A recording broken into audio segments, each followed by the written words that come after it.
administration has adopted, I think is particularly wise because it's not trying to resolve the nuclear standoff with Iran in a segregated manner from other nuclear-related questions in the sub-region, in the Gulf region.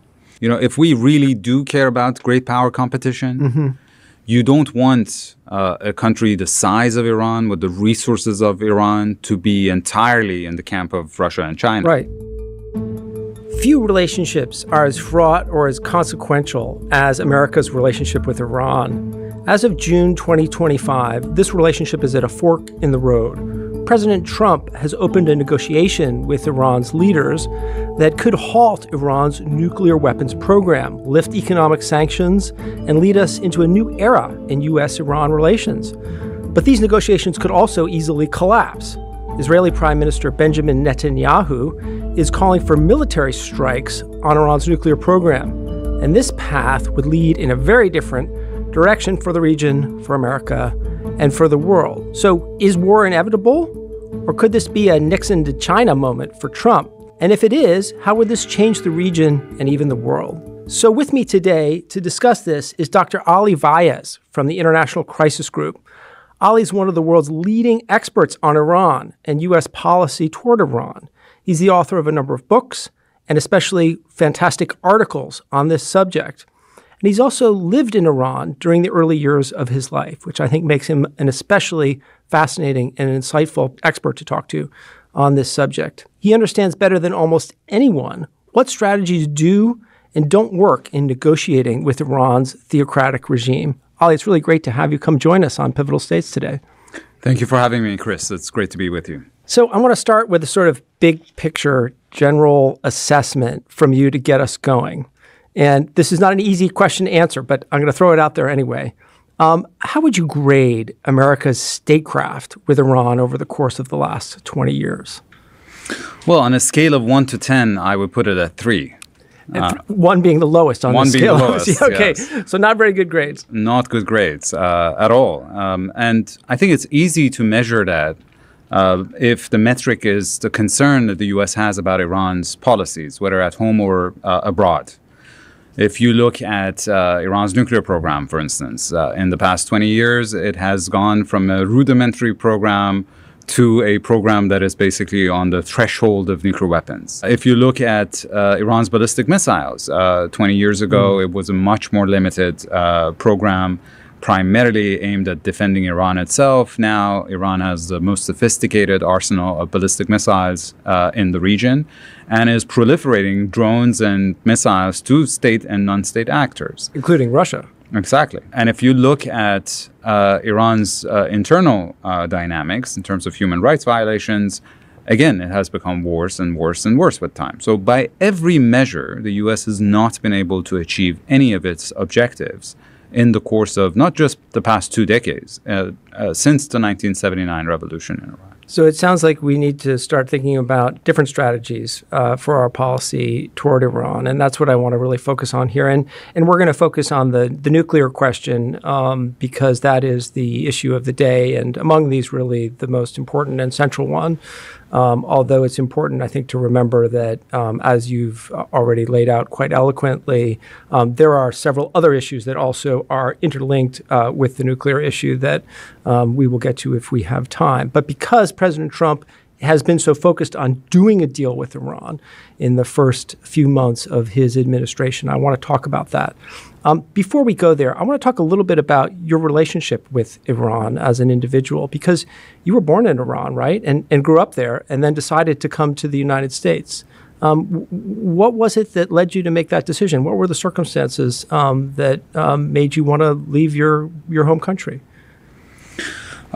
So I was born and raised in Iran during the Iran-Iraq War, actually. And I remember it vividly. It's one of my first memories, basically losing classmates in missile strikes. Because I grew up in the city of Shiraz in the south, which is surrounded by mountains. So it was only until the stage in the war, which is called the War of the Cities, because Saddam started using ballistic missiles, and those missiles could actually reach Shiraz, whereas planes really couldn't descend to bomb it. It's only at that stage that we felt the war, but it was maybe worse because at least with fighter jets, you would get some advance warning. With missiles, you would only get a few minutes or a few seconds of advance warning. And I think that trauma created this incentive in me to try to prevent these kind of things from happening again. And that's one of the reasons that today I work for a conflict prevention organization, the Crisis Group. But you also were somewhat disaffected with the trajectory of Iran's internal politics, and that's one of the reasons why you decided to leave toward the end of the 1990s, if I remember correctly. Yeah, so I'm a child of the revolution. I was born after the revolution. And obviously there was a high degree of dissatisfaction within the country, even in the 1990s when I was a teenager.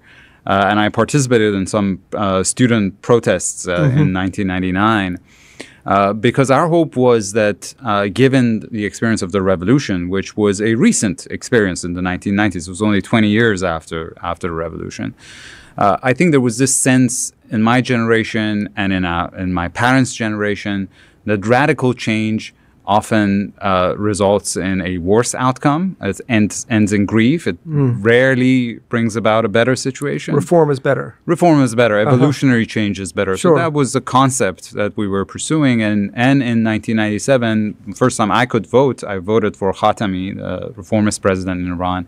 And we were hoping that would bring about a gradual but meaningful reforms.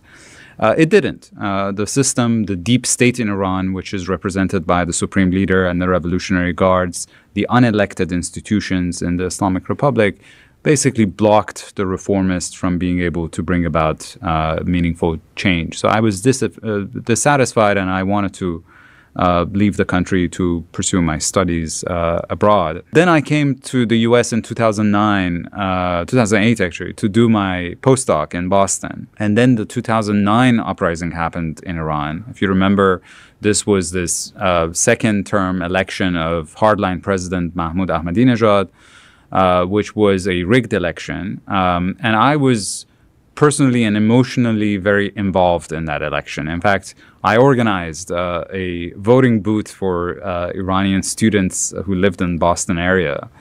After that election was stolen, I participated in protests against the regime. But that also coincided with a period in time that the nuclear standoff between Iran and the West had reached boiling point. And in international press, there was always debate about whether Israel would bomb Iran this week or next week, whether the U.S. would be involved or not. In order to stop Iran's nuclear weapons program. Correct. And so I came to D.C. Out of curiosity to see what's the policy debate about Iran. And I have to tell you, Chris, I was shocked by the degree of miscomprehension in this town. In fact, I came to events at Carnegie, at Brookings, different places, just to see what people were saying. And I realized most people who claimed expertise on Iran either don't speak the language, have never been to the country, cannot read its newspapers, have very strong opinions, but really don't know the society that they're talking about. You know, some might have had conversations with cab drivers from which they draw big conclusions. But the reality is that I felt that with this degree of miscomprehension, Iran and the U.S. are going to end in conflict. And that was the one thing I wanted to prevent. Despite my dissatisfaction with the regime, I've always believed that the one thing that is worse for Iran than the Islamic Republic is a war with the U.S. And of course, the U.S. Was now my host country, but been much kinder to me than my home country. And I also didn't want the U.S. to once again commit a mistake in that part of the world and get bogged down in unwinnable, extremely costly conflicts. Here, I guess you're referring to the 2003 Iraq War. And Afghanistan war. And Afghanistan. Because that coincides with when President Obama was deciding whether he would surge troops in Afghanistan or not. And so even Afghanistan, which was seen as the war of choice or the better conflict between the two, Afghanistan and Iraq, even that didn't look that promising at the time. So I decided that if there's anything that I could do about about this and to prevent this trajectory from ending in grief, I should. But I knew that I didn't have the expertise. So I left my very attractive academic position in Boston at the time, went back to school, studied international relations, and then ended up coming into the policy field. And so it's interesting because the way that you describe it, it's clear that you've had these two different sort of poles. On the one hand, a deep desire to see change in Iran and reform in its domestic politics, but at the same time, a deep concern about what the consequences of a violent war with the United States would mean, presumably for the Iranian people, but also for America and the region, America where you live, and the region which you know well. Absolutely. I think that's a good description of it. Let's shift a little bit towards, you've already started this, but shift towards the actual policy frame here. And I think it would be helpful if you could just sort of lay out the basics of how we got from the Obama era to where we are right now, for those who may not have followed Iran as closely as you have.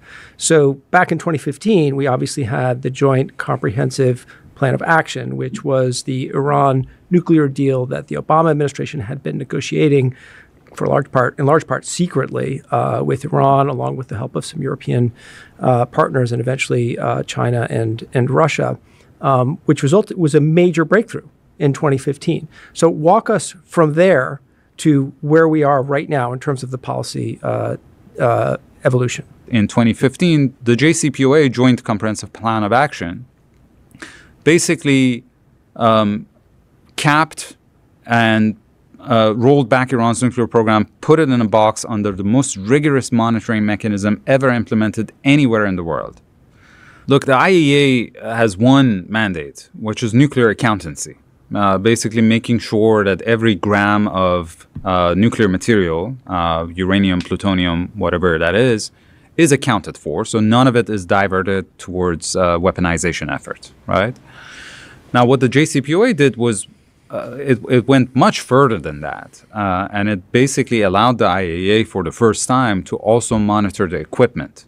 So every nut and bolt that would go into a centrifuge, which are these machines that enrich uranium from raw to weapons grade, all of these were monitored and accounted for by the IAEA, so that there was no way that Iran could divert even equipment towards a clandestine nuclear weapons program. Yeah. Obviously, the deal was controversial because it was a transactional agreement addressing only one area of disagreement between Iran and the West.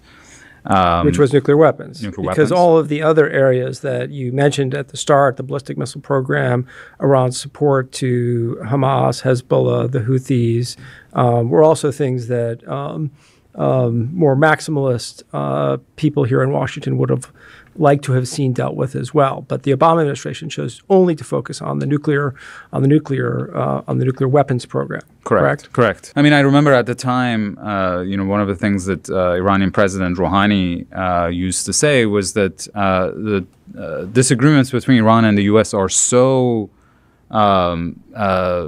numerous and heavy and difficult to deal with that if you put all of them on the table would not be able to bear the weight. Right.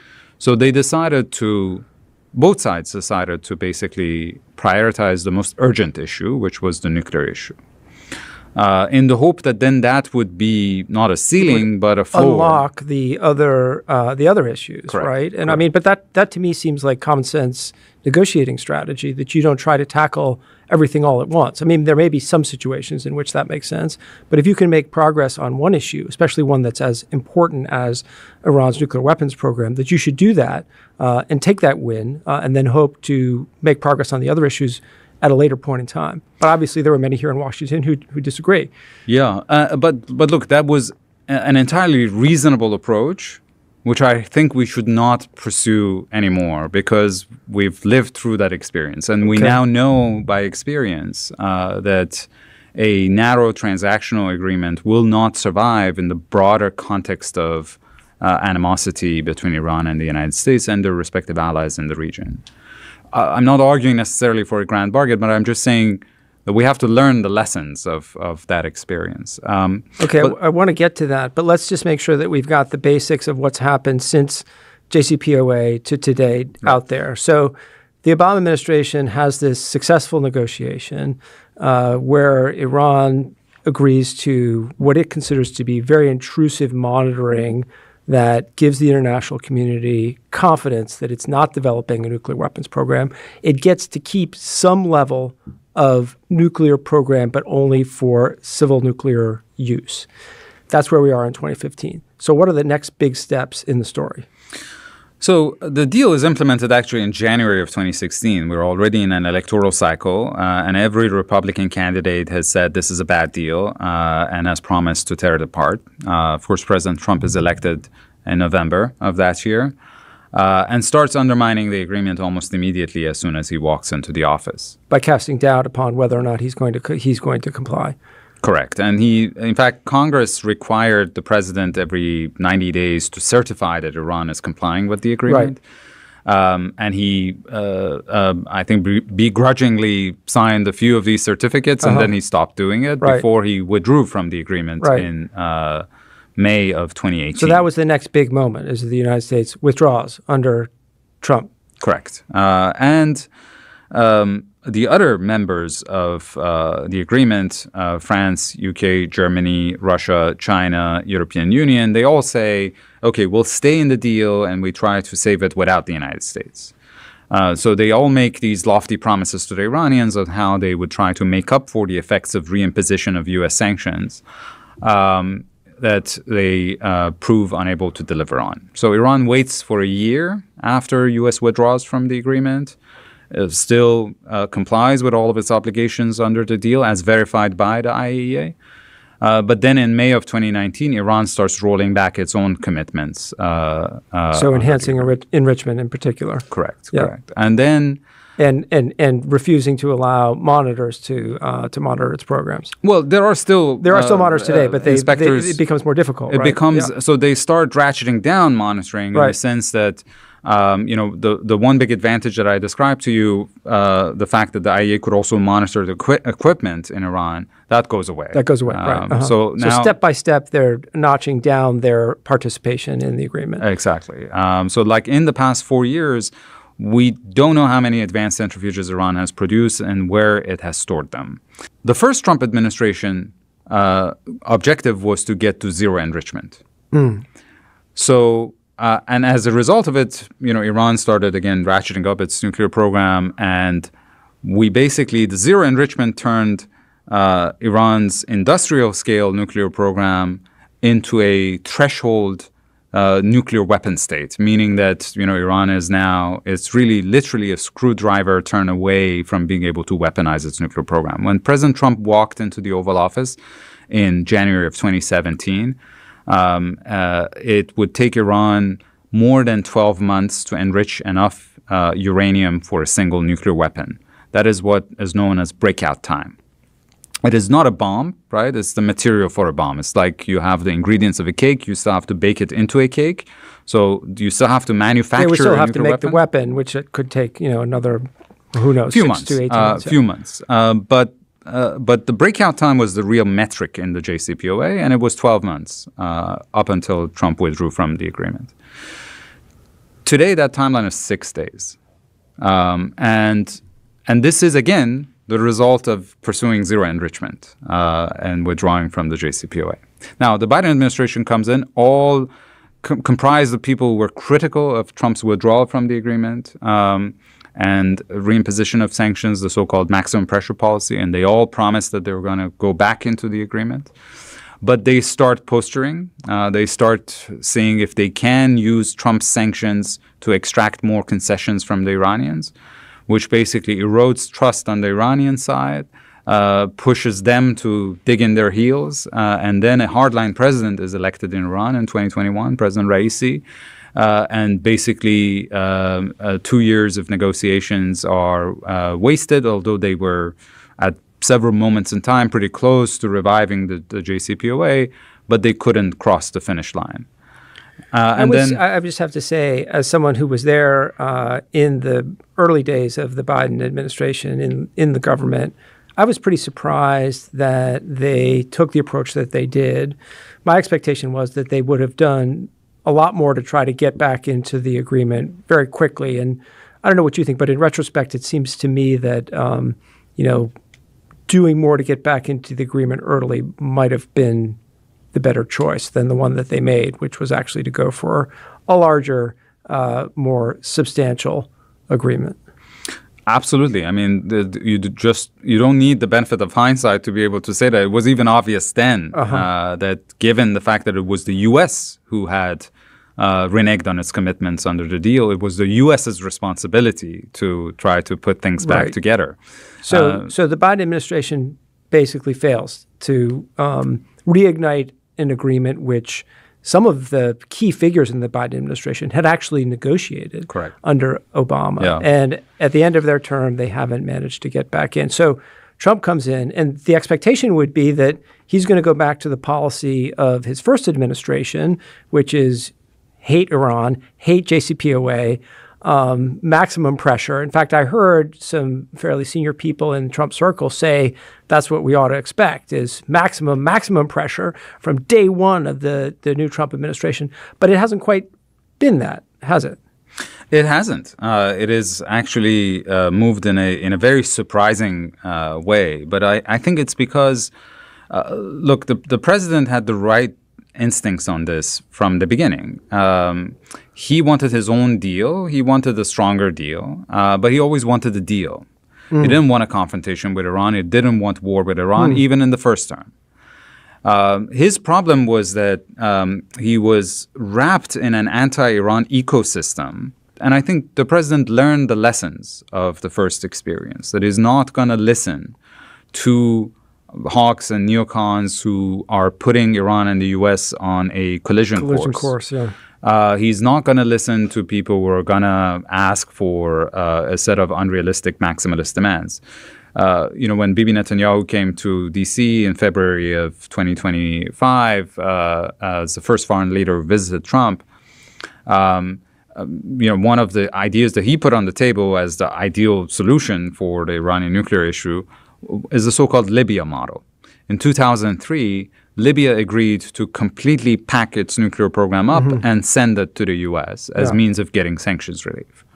So that's considered the gold standard of how you get rid of a nuclear program that you're concerned about. The problem is that Iran in 2025 is not Libya in 2003. This nuclear program has deep roots. There is indigenous knowledge. There is infrastructure. Libya's nuclear program was imported from the black market and wasn't even installed fully. And the Iranians have now, in the course of these 22 years of a nuclear standoff with the West, in terms of direct and indirect costs of this program, it has probably cost their economy upwards of $5 trillion. So there's a sunk cost issue from an Iranian perspective, having spent so much on this program, both financially and also in terms of political capital. I mean, this has been such an important issue for Iran. It's much, much more difficult for them to let it go entirely. And there are two more things, Chris, here as well. One is from a strategic perspective.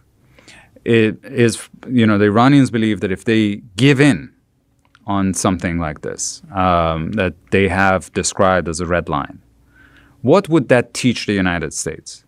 Would it result in the United States dropping its animosity, or would it actually whet the U.S.'s appetite to put more pressure on Iran to get more concessions on other things that Iran describes as red lines, right? So that's one big area of calculation. It feels that it needs to have at least some win out of the negotiation in order for it to take the U.S. commitment to future restraint seriously. Correct. And also, there is an imbalance. This is not arms control negotiations between the United States and the Soviet Union. Right. Iran is a much weaker country. So if you prove to the much stronger country with a big stick in its hand, which is the tool of sanctions, that it can actually use that tool to force you into concessions and to zero-sum outcomes, then you're basically putting yourself in a slippery slope with no end. Right? Exposing yourself to future demands of this kind. So very interesting. But there's also another element, which again, I say this as someone who has roots in Iran, which is often difficult for people to understand, is the Persian pride element. Okay. You know, for many Iranians, and I'm sure this applies to the Supreme Leader as well, sometimes if you're faced with a choice between losing face or losing your neck, you would choose the latter. Losing your neck. Yeah. Losing face is something that is very, very, very difficult for the Iranians to do. And the Supreme Leader is 86. He is one of the original revolutionaries, right? And this was a revolution that came to power primarily on the premise of resisting U.S. diktats. So for him to end his reign now after being in power for almost 40 years, with surrendering to the United States is, from a legacy perspective, disastrous. Can you just briefly clarify one important point here, which is the relationship between the Supreme Leader and the President? Because obviously this is something that we don't have in really any Western political systems. So both are important, but the Supreme Leader is the ultimate arbiter of Iranian policy, correct? Yes, he sits at the pinnacle of power in Iran. It's a lifetime position. And he has the final say on all matters of state. Governments come and go, and they have different tendencies. They are hardline, conservative, more pragmatic, more centrist, more reformist. But at the end of the day, it is really the Supreme Leader who makes all the key decisions. Okay, that's helpful, I think. So I want to talk about what's at stake here. So you said recently in an article in the New York Times, you were quoted by Steve Erlanger as saying that the alternative to doing a deal is terrible. Iran with the bomb or Iran bombed both have bad consequences. Let's try to unpack that a little bit. Let's talk first about what a successful negotiation with Iran would bring for the region, for the United States, and for the world. There are several factors here. The approach that the current administration has adopted, I think, is particularly wise because it's not trying to resolve the nuclear standoff with Iran in a segregated manner from other nuclear-related questions in the sub-region, in the Gulf region. So as you know, Saudi Arabia now is very keen to have a nuclear program of its own. Right.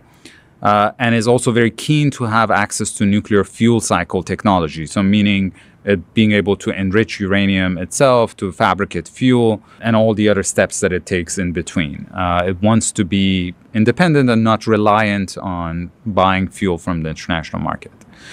The other country that has nuclear reactors in the region is the UAE. If there is a agreement with Saudi Arabia that gives Saudis enrichment, then we probably have to renegotiate the deal with the Emiratis and still have to negotiate a deal with the Iranians. Instead of doing this separately, it makes so much more sense to put all of this in the same basket and basically negotiate one agreement, which basically brings all of these countries together as part of a consortium. The advantage of consortium, I think, is twofold. One is that everybody's watching over each other's shoulders and basically making sure, it's kind of a bear hug of a nuclear program. That everybody is making sure that the other side is not doing anything that is not related to civilian nuclear power, on top of the IAEA inspectors. So you have additional sets of eyes and ears on the ground.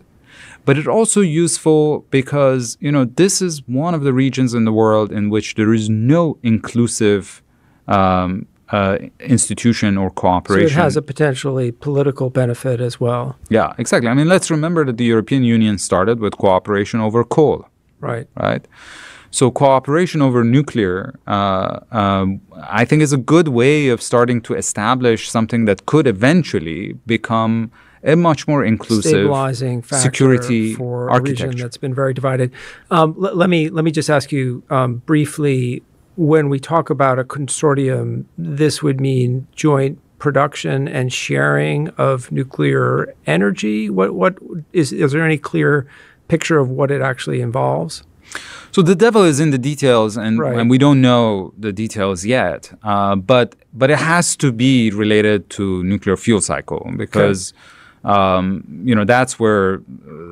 the area of contention, right? So that's the main issue that has to be tackled in the negotiations. Now, I am sure that the U.S. does not want Iran to have enrichment on its own soil.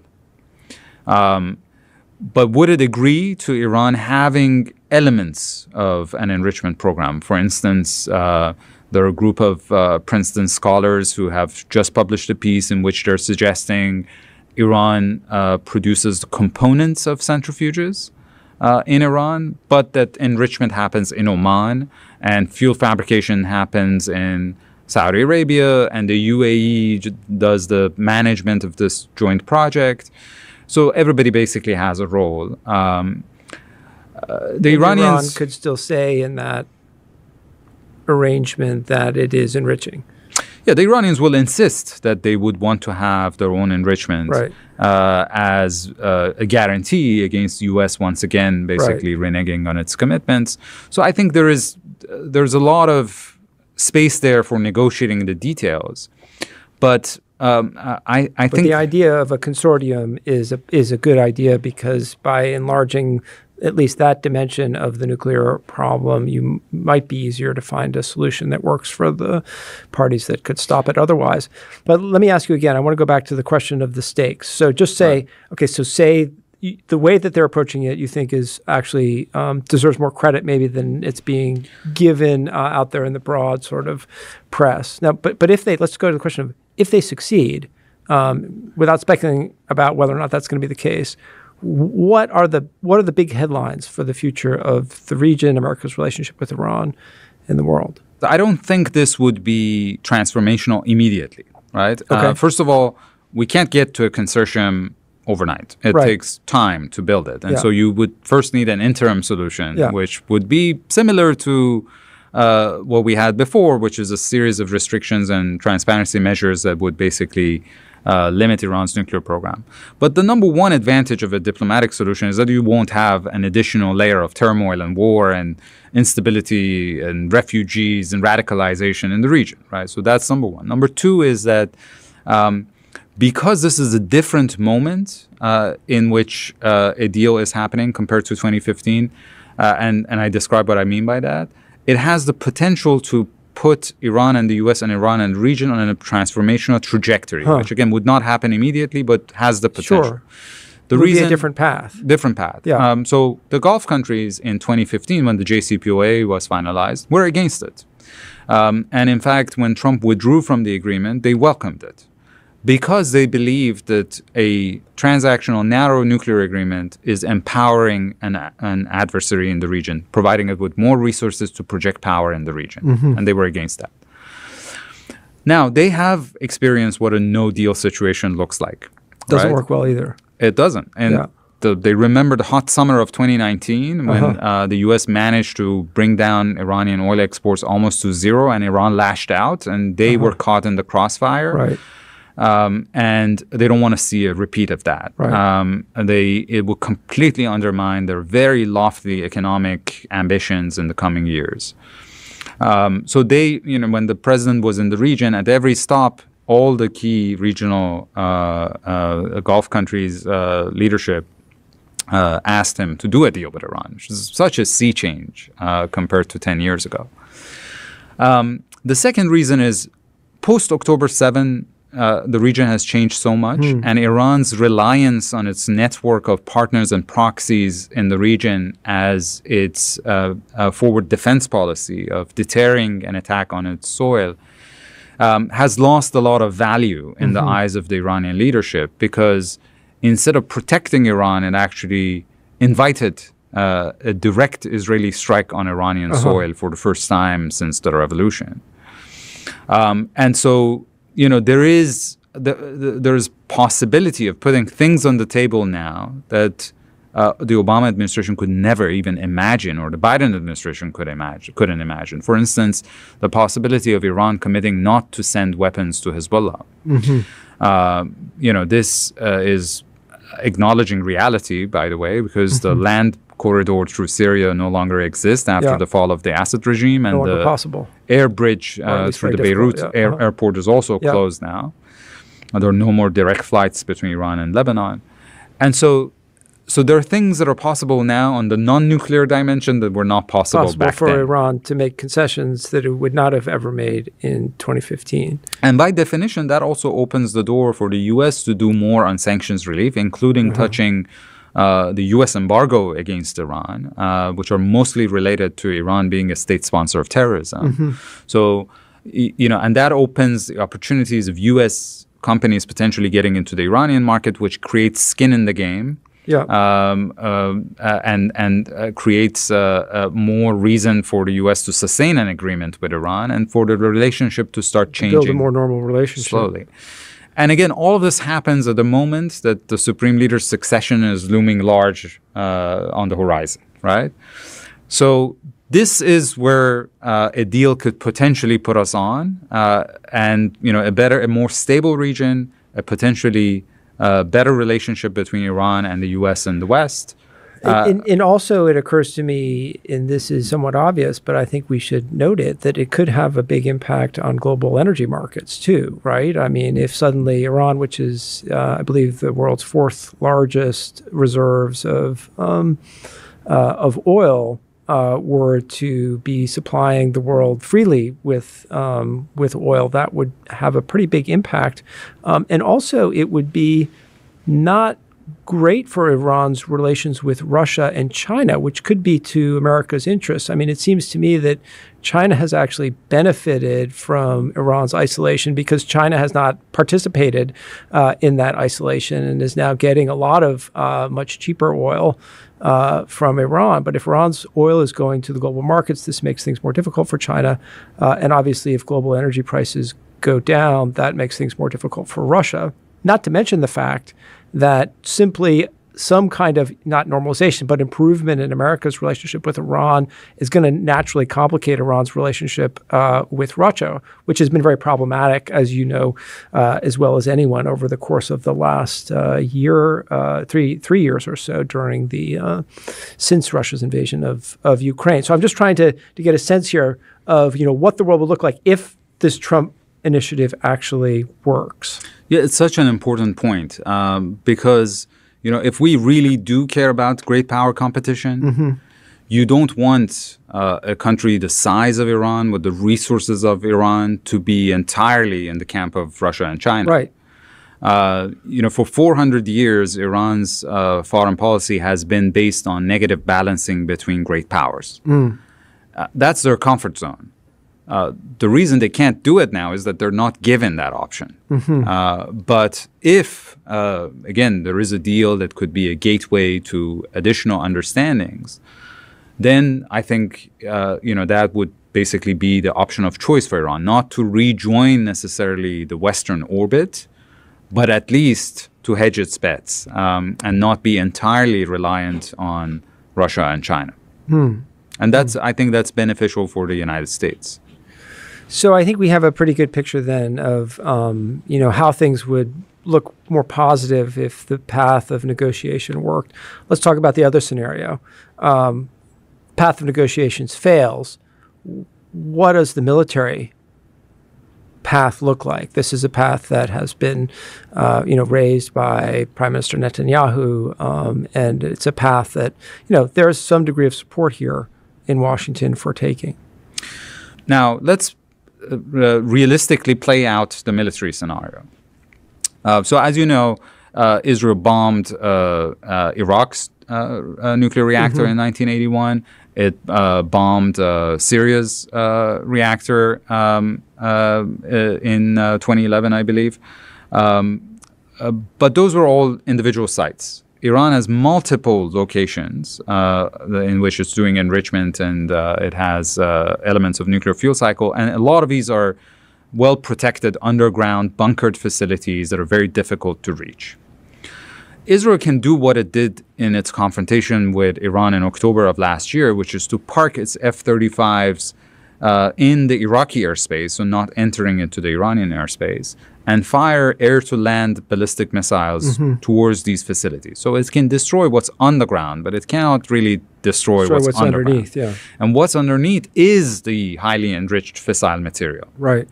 So if you pursue it that way, the risk is that Iranians have already said if there is a strike, they will take the nuclear material away from those facilities. And the problem goes back to what I told you initially, which was that it is possible that Iran already has multiple locations of clandestine facilities in which there are advanced centrifuges ready to be fired up. They are just waiting for the material, right? And by that point, the game is lost. So unless we know where these facilities are, the only option left to the United States after that point is to carpet bomb a country 5 times the size of Iraq. It's just not possible. So the game will be lost. The other next level for Israel is to go and destroy Iranian air defense systems entirely, because it has damaged them, but it hasn't fully destroyed. Yeah, sure. Go and completely destroy those facilities, destroy command and control, and basically put commandos on the ground who can go into these bunkered facilities and either destroy them or remove the material. This is a very difficult, risky undertaking. Operation. We're talking about weeks, if not more, of Israel basically invading Iran. Correct. Yeah. And it cannot happen without the United States, right? It needs U.S. support. Now, Iranians are also not going to sit idle. They're going to fire back. Yeah. And in their attack on Israel in October, they fired about 200 ballistic missiles. 1/3 of those missiles got through Israel's multi-layered defense system. So you can imagine if they fire 1,000 or 2,000. Do they have those kinds of stocks? This is their only reliable conventional military capability, and they have put everything they've had into their missile program. And nobody knows for sure how many they do have, but usually, from a military strategist perspective, they fired around, I think overall 300, 400 in last year's confrontation with Israel. That cannot be 10% of their stockpile, because you never, in one sort of like signaling exercise, you never exhaust 10% of your stockpile. So they do have enough to cause serious damage. The problem, I think, is if we get into that kind of tit for tat and there are Israeli fatalities and casualties, then we're in an entirely different world. Because last year in the 2 confrontations between Iran and Israel, thankfully, no one was killed. But if we get into a much more serious confrontation, that could change. It's going to inflame Israeli politics, and you can easily see how the escalation takes off. From there, I mean, you could see how Iran could also strike other oil production facilities in the region just in order to punish the world oil markets. And you could see the United States getting drawn quite deeply into a conflict like this, especially if it's in a context where Iran has been blamed for the failure of negotiations, or Iran's intent to build a nuclear weapon has been widely broadcast around Washington, D.C. Yeah. And Chris, all of this without actually resolving the problem. Right. Because the Iranians already have the know-how on how to reconstitute their nuclear program. And they would be able to do it unless the U.S. commits to every few months bombing Iran and getting into this never-ending cycle of conflict. Well, the thing that always concerns me about this path is that it's hard to see how it doesn't lead to an argument for regime change in Tehran. And we know, and if you ask anyone in Washington, D.C., would trying to conduct a regime change operation in Iran be a good idea? 99% of people will say, obviously, that's a bad idea. But the problem is that the further you go down the path that you just described, the more that argument is going to gain momentum. It doesn't mean that it's going to be a better idea. You're just going to hear more people out of desperation because of overreach and the dynamics that overreach creates, making that case. In Iraq in 2003 also, Saddam, after 15 years of stifling sanctions, there was a need for boots on the ground to get rid of him. And the Iranian system is also hard to imagine that without boots on the ground, you can actually get regime change. And boots on the ground in the case of Iran means 1 million troops. Talk a little bit about sanctions. This is a subject that you've written about a great deal. There's obviously a lot of people in Washington who believe that sanctions is a way to try to get, either regime change or at least, a lot more flexibility and malleability out of the Iranian leadership. Is that the case? I mean, have sanctions been working, or what's the effect been on Iran? Well, again, we can judge it by the results, right? There's now hasn't made Iran more flexible. I think it has made Iran much more aggressive in the region. But explain how that works, because a lot of people still find that hard to understand. What is the mechanism by which sanctions don't make them back down? So, first of all, one has to understand Iran is a big country. It has 15 neighbors through land and sea. So you can never really impose the kind of sanctions regime on Iran that doesn't have holes, serious loopholes. If it's the U.S. and American allies in Europe imposing the right. sanctions in particular, because Iran's still got other friends around the world, notably Russia and China. So it's never going to be 100% effective. Now, in a world in which you have great power competition, and China and Russia are no longer on board. They were under the Obama administration. They were actually enforcing sanctions. Mm-hmm. Even in President Trump's first term, right. China was much more on board with enforcing sanctions. Now they're not. Right. So there is a limit to what you can achieve already with sanctions. Second, this is an economy that has basically developed a degree of resiliency because it has lived under sanctions for more than 4 decades. So it's very good at figuring out ways of skirting sanctions. And in fact, there is a constituency among the political elite in Iran that benefits from sanctions because they're the ones who control the black market and the smuggling networks. And they don't want change. This is one of the reasons that they're getting rich off the sanctions. Exactly. It's enriching. It's enriching the IRGC. And again, at the end of the day, I think sanctions are only as effective as the prospect of relieving them in response to real policy changes. And this is where I think most people work on sanctions in this town and the Treasury Department are making a major mistake because I think the U.S. is excellent at designing sanctions. It's very good at implementing and enforcing sanctions. It is really bad at lifting them.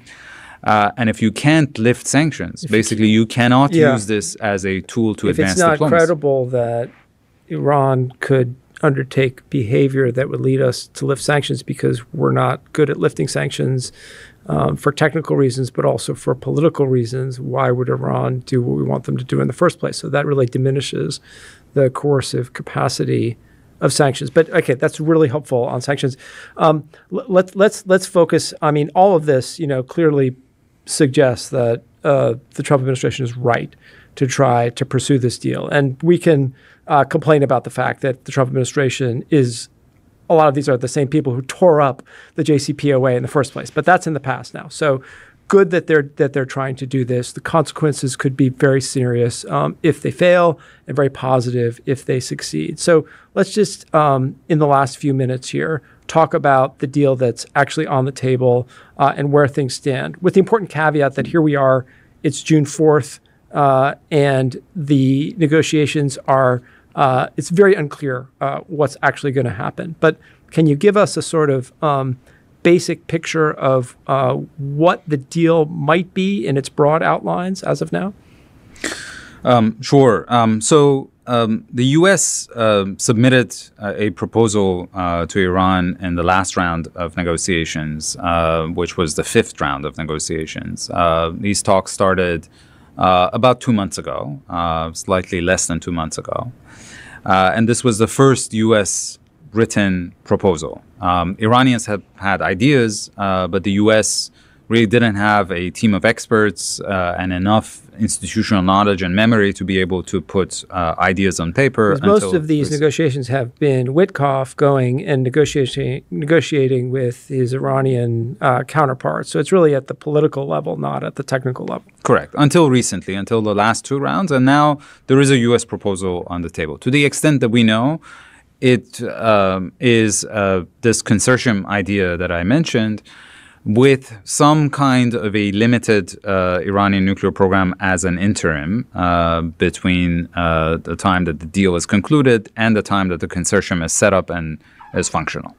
So the United States has offered to say it's okay if Iran keeps its limited nuclear programs, basically something that would be similar to the original JCPOA, with the expectation that over time it will transfer to this regional membership in this regional consortium, which will provide it more or less the same level of civil nuclear benefit as if it were doing all of its enrichment in Iran itself.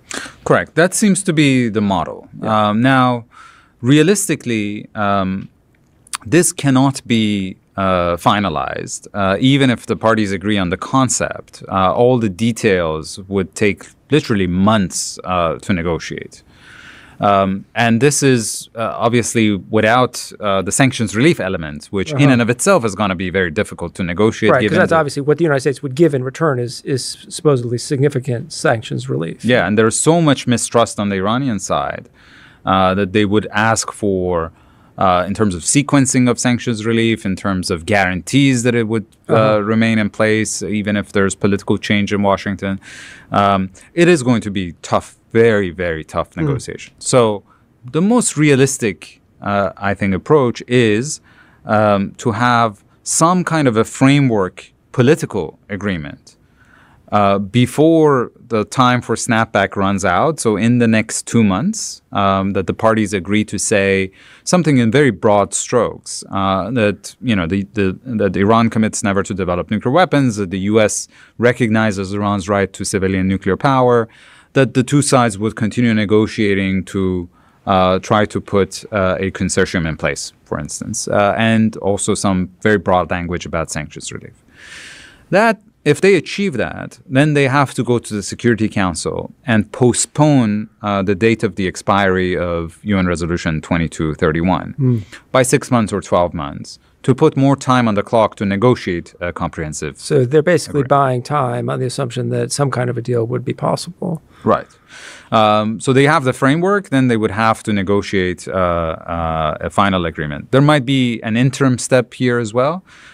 Which, by the way, there's precedent for this. When Bill Burns and Jake Sullivan, working for Hillary Clinton, went to Oman for secret negotiations with Iran in 2013, they produced a 2-page, very broad document, which then turned into an interim agreement, which also had some practical steps attached to it. Iran and that was the JPOA, correct? JPOA, interim agreement in November of 2013. It rolled back Iran's nuclear program and subjected it to more monitoring in return for some partial sanctions relief. And then that bought time for the Joint Comprehensive Plan of Action, which was the full deal. So I think it's a similar approach now. So the approach is reasonable. I feel the most important element in any diplomatic initiative, which is the question of political will, is there. President Trump really wants a deal. Iran really needs a deal. And that's a good combination to have sufficient political will. And also the alternatives, as we discussed, are not really attractive for either side. Without really being too hopeful about it, I would put the odds of reaching some sort of a framework agreement in the next 2 months at about 60%. So there is still a significant chance that this can go south. One of the obvious things that Trump has is that he has so much sway over the Republican Party, which has been one of the big obstacles to getting an agreement in the past. So I think it'll be also an interesting test of Trump's capacity to control his own party to see whether or not this works out. Let me ask you by concluding, because I think it's important for American listeners here in Washington to understand. So you're someone who grew up experiencing the negative effects of the regime in Tehran, left the country, came to the United States, and remained critical of that regime. But at the same time, you're among those of us who think that the path of diplomacy is more likely to be effective than the path of military action, and are even somewhat skeptical about the effects of sanctions, although I think we all would acknowledge that diplomacy does involve some element of coercion in it. You can't entirely separate these things. But many people here in Washington who have negative views about the regime want to see it suffer. They want sanctions. They want military action. So how come it's not the same for you?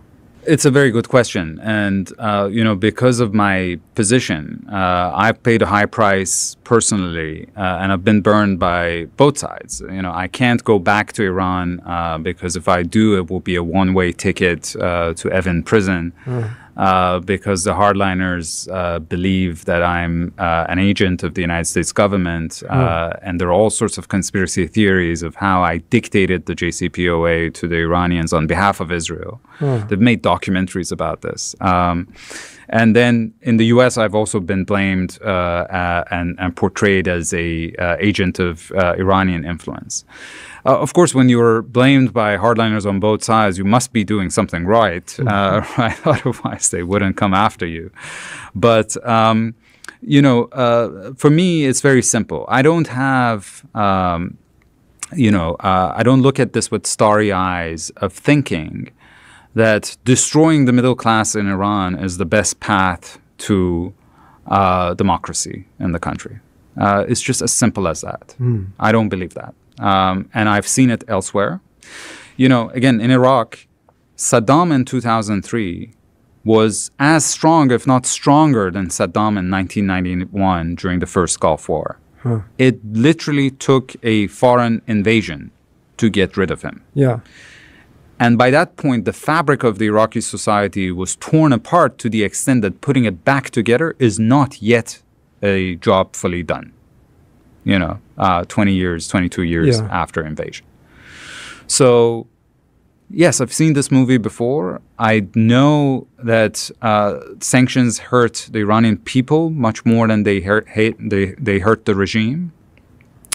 And people tend to forget that the Shah's regime was under no pressure from the West, was under no sanctions. Nobody from the outside, if you're not a conspiracy theorist, was trying to topple the Shah's regime. But it fell because it was not standing on strong legs. It didn't have legitimacy at home. And the Islamic Republic, even today, according to their own surveys, there's 85% of the Iranian population who wants to see its back. And there is no way that this system would be able to reform itself and be able to redeem itself. It has proven that again and again. So it is doomed eventually to fail. What I want is a soft landing. Because, Chris, we got rid of the evil empire of the Soviet Union only to replace it with Putin's Russia. Right? That's an interesting thought that certainly we should bear in mind. And this is a country that has been the other of the West for several millennia, whether it's been Iran against the Persians against the Greeks, or the Persians against the Romans, or the Persians against the Ottomans, and to this day. So I want a soft landing for it, because I think if the Iranian society is empowered, it can bring about the kind of change that is lasting, that is beneficial to the region, to the West, and particularly to the United States. Ali, thanks so much for joining us here on Pivotal States. I could go on talking to you for another hour or two. I've learned a lot and really enjoyed it. Great pleasure. Thanks for having me. This podcast was recorded on June 4th and reflects developments. Up to that time. This has been Pivotal States.